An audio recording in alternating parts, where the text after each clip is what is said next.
കാസർഗോഡ് നിയോജക മണ്ഡലത്തിൽ LDF സ്വതന്ത്രനായി ഷാനവാസ് പാദൂർ കളത്തിലിറങ്ങിയതോടെ മണ്ഡലത്തിൽ പോരാട്ടം മുറുകുന്നു. ഷാനവാസ് മത്സരിക്കുന്നത് UDF-ന് കനത്ത വെല്ലുവിളിയാണ്. BJP ക്യാമ്പുകളിൽ അട്ടിമറികളുടെ കണക്കുകൂട്ടലുകളും ഉണ്ടാകുന്നുണ്ട്. LDF INL പിന്തുണയോടെ മത്സരിക്കുന്ന സ്ഥാനാർത്ഥിയുടെ റോഡ് ഷോ കാസർഗോഡ് നഗരത്തിൽ നടന്നു. കൂടുതൽ വിവരങ്ങളുമായി അനൂപ് നീലേശ്വരം ചേരുകയാണ്.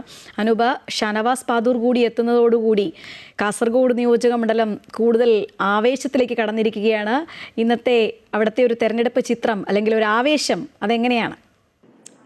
ശ്രീജ, ഇടത് സ്വതന്ത്രനായി ഷാനവാസ് പാദൂർ രംഗപ്രവേശം ചെയ്തതോടുകൂടി ഈ മണ്ഡലത്തിന്റെ പോരാട്ടം അതിന്റെ ചിത്രങ്ങൾ മാറിമറിയുകയാണ് കണക്കുകൂട്ടലുകൾക്കപ്പുറം. ഷാനവാസിന്റെ പ്രത്യേകത എന്ന് വെച്ചാൽ കഴിഞ്ഞ കാലത്ത് ജില്ലാ പഞ്ചായത്തിലേക്ക് മത്സരിച്ച് ലീഗിന്റെ ഉരുക്കുകോട്ടയായ ചെങ്കളയിൽ നിന്ന് മത്സരിച്ച് അവിടെ ഡിവിഷൻ പിടിച്ചെടുത്ത് ജില്ലാ പഞ്ചായത്തിന്റെ വൈസ് പ്രസിഡന്റായി മാറിയ ഇടത് സ്വതന്ത്രൻ മത്സരത്തിന് ഇറങ്ങുമ്പോൾ കണക്കുകൂട്ടലുകൾ ചില്ലറയൊന്നുമല്ല, അട്ടിമറിക്ക് വലിയ സാധ്യതയാണ് ഉള്ളത്. ഇവിടെ നമുക്ക് കഴിഞ്ഞ തവണത്തെ 5 വർഷം മുമ്പുള്ള വോട്ട് ഷെയറിംഗ് പരിശോധിച്ച് നോക്കിയാൽ ഇവിടെ ലീഗ് പ്രതിനിധാനം ചെയ്യുന്ന ഈ മണ്ഡലത്തിൽ 44% വോട്ടുകളാണ് ഇവിടെ ലീഗ് MLA ആയ NA നെല്ലിക്കുന്നിന് ലഭിച്ചത്. അതായത് 12,901 വോട്ടിന്റെ ലീഡിനാണ് അന്ന് MLA വിജയിച്ചത്. അപ്പോൾ ആ ഒരു കണക്കുകൂട്ടലുകൾ പരിശോധിച്ച് നോക്കുമ്പോൾ 44% വോട്ട് ലഭിച്ചപ്പോൾ 35% വോട്ട് BJP-ക്കുണ്ട്.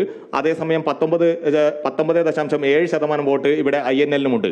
ആ വോട്ട് ഉയർത്തുക എന്നതാണ് ഷാനവാസിനെ ഇവിടെ ഇറക്കുമ്പോൾ ഇടതുപക്ഷം ലക്ഷ്യമിടുന്നത്, CPM ലക്ഷ്യമിടുന്നത്. ആ 19% വോട്ട് 29% അല്ലെങ്കിൽ 30%, 10-11% അധികം നേടിയെടുത്താൽ 30% എത്തിച്ചാൽ തന്നെ ഇവിടെ UDF-ന്റെ ഒരു പതനമാണ് സംഭവിക്കുക. അതിലൂടെ BJP-യുടെ ഒരു വരവിനുള്ള ചാൻസ്, അതിനുള്ള സാധ്യത നമുക്ക് ഒട്ടും തള്ളിക്കളയാൻ കഴിയില്ല. അതിനാൽ തന്നെ ത്രികോണ മത്സരത്തിന്റെ കനത്ത പോരാട്ടത്തിലേക്കാണ് ഈ മണ്ഡലം ഇന്ന് ഉച്ചയോടുകൂടി ഷാനവാസ് പാദൂർ രംഗപ്രവേശം ചെയ്തതോടുകൂടി മാറിമറിയുന്ന ഒരു ചിത്രമാണ് ശ്രീജ നമുക്ക് കാണാൻ സാധിക്കുന്നത്. അകത്തളങ്ങളിൽ, മുന്നണികളുടെ അകത്തളങ്ങളിൽ ഈ ഒരു ചർച്ച ഇപ്പോൾ തന്നെ തുടങ്ങിക്കഴിഞ്ഞു. ഷാനവാസിന്റെ വരവ് BJP-ക്കുള്ള ഒരു വഴി തുറക്കുമോ എന്ന്. BJP ജില്ലാ പ്രസിഡന്റ് ML അശ്വിനിയാണ് ഇവിടെ BJP-ക്ക് വേണ്ടി മത്സരിക്കുന്നത്. അതേസമയം ലീഗിന്റെ ഉരുക്കുകോട്ടയായ UDF സ്ഥാനാർത്ഥികളെ മാത്രം വിജയിപ്പിച്ച ചരിത്രമുള്ള ഈ കാസർഗോഡ് മണ്ഡലത്തിൽ ലീഗിന്റെ ജില്ലാ പ്രസിഡന്റ് കലക്ടർ മാഹിൻ ഹാജിയാണ് UDF-ന് വേണ്ടി ഇവിടെ ഇറങ്ങിയിരിക്കുന്നത്. ഇന്ന് ഷാനവാസ് കൂടി വന്നതോടുകൂടി ഇവിടെ സ്ഥാനാർത്ഥി ചിത്രം പൂർണ്ണമായും തെളിഞ്ഞു കഴിഞ്ഞു. എന്തായാലും കനത്ത പോരാട്ടത്തിന് അട്ടിമറികൾ ഉണ്ടാകുമോ എന്ന സാധ്യതകളിലേക്ക് പോകുകയാണ് ഈ മണ്ഡലത്തിലെ പോരാട്ടം. ശ്രീജ, തീർച്ചയായും ഷാനവാസ് പാദൂർ കൂടി എത്തുന്നതോടുകൂടി ശക്തമായ ത്രികോണ മത്സരം തന്നെയാണ് കാസർഗോഡ് നിയോജക മണ്ഡലത്തിൽ. അട്ടിമറി എവിടെയാകും, ആർക്കാകും എന്നുള്ളതൊക്കെയാണ് ഇപ്പോൾ എല്ലാവരും ഉറ്റുനോക്കുന്നത്. വിവരങ്ങളുമായി ഒപ്പം ചേരുകയായിരുന്നു അനൂപ് നീലേശ്വരം.